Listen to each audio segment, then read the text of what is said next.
Hello and welcome back to Management Snippets. This time over, we are going to touch upon a subject which is very close to the salesperson's life. That is when to call it quits as far as pursuing a customer is concerned. So you can see on the screen, this is a cinema poster of a very famous hit movie of the late 90s called Hasina Maan Jayegi, starring Govinda and Sanjay Dutt. And in this movie, the story is about a girl saying continuously no, no, no to a guy, and the guy would never say take no from that girl, and then toward the end, the girl says yes.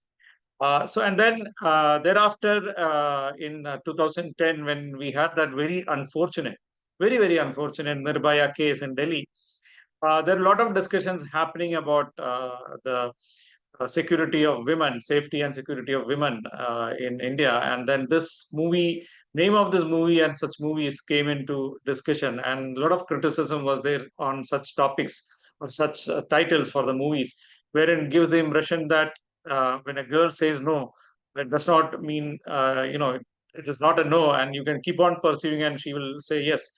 That is not true. When a girl says no, it is a no, and then the guy is supposed to stop then and there. So there is no if and buts about it. When a girl is saying no, it is a no, and then the guy has to back off. So coming back to the topic of sales and marketing, considering the customer, when the customer is saying no, uh, the question now arises. When to take that no and back off. So unlike in the case what we discussed earlier, in the case of a customer, if you take no from the first instance itself, it is the death of the deal then and there. Because though it is, you cannot, draw a parallel between the two cases. The two cases are extremely different, difficult, different. But still, a customer would say no, but you should have the understanding of the customer, or you should know the pulse of the customer uh, to see whether the customer can be, uh, you know, uh, brought in as towards your product. So that kind of an understanding you should be having. Unless you have that understanding, you cannot judge whether the customer's no is the final no or not, because uh, business is different from romance. Okay, in business, even if you pursue the customer, it is not going to be illegal, or it is not going to hurt anyone. So you can still take a chance by pursuing the customer even after having heard a no from the customer. So, and all the more reason it's a livelihood for you. And if you take starting no's from the customer from the very first instance itself, and then back off from the customer, then you cannot do business, right? You have to grow the business as well. So, how to know whether the customer is saying a real no, or it is a like a bicycle no, a half-hearted no, wherein he has to avoid you, but there is a good chance that he can be converted as a prospect. So this has to come with the experience of the salesperson, because you can profile the customers, and from the experience you can make out whether the customer can be groomed in the future. So even if a customer says no, you can stop interacting. With the frequency of interaction can be reduced to a great extent, so that the customer does not get annoyed. In case of it's a genuine no, and if you keep on pursuing the customer, he'll get irritated. He or she will get irritated. That has to be avoided. So you can reduce the frequency of interaction, but you can always go to the customer wishing him New Year or a Happy Christmas. This is all, you need not contact a customer only for sales purpose.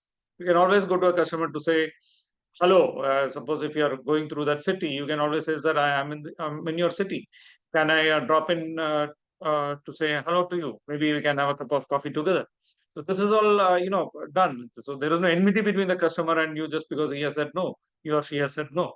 So in this case, keep on creating such opportunities for interaction, like a New Year gift or a Christmas gift or a Diwali gift for that matter, and try to create an audience with the customer for reasons other than business, so that you get a chance to bring the customer back to business. So you need not take a no from the customer, unlike from the experience that I told early in the episode.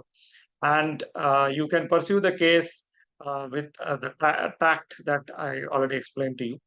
And some point of time, after many number of persuasions that you must have done, but still the customer is not willing, showing any kind of inclination towards your product, then at some point of time you should stop wasting time on that customer, because you have to invest in customers who are, you have to bring in sales, so you have to invest in customers who are inclined towards you. You should have that fact to know that which customer is inclined towards you, which is a probable prospect, and which customer is in a category wherein you should not be wasting time. As you go by the Pareto principle of 2080, wherein 20% of your customers bring in 80% of the business, and 80% of the customers bring in just 20% for your business, you should be knowing who these 20% are, who are the prospects that can be part of this 20%. So at some point of time, you should be able to quit pursuing a particular customer, and then ease on your price like this, and then sit, relax, and then maybe take your time to explore what, or introspect what went wrong, and start focusing on another customer and move on from the earlier customer. Thank you so much.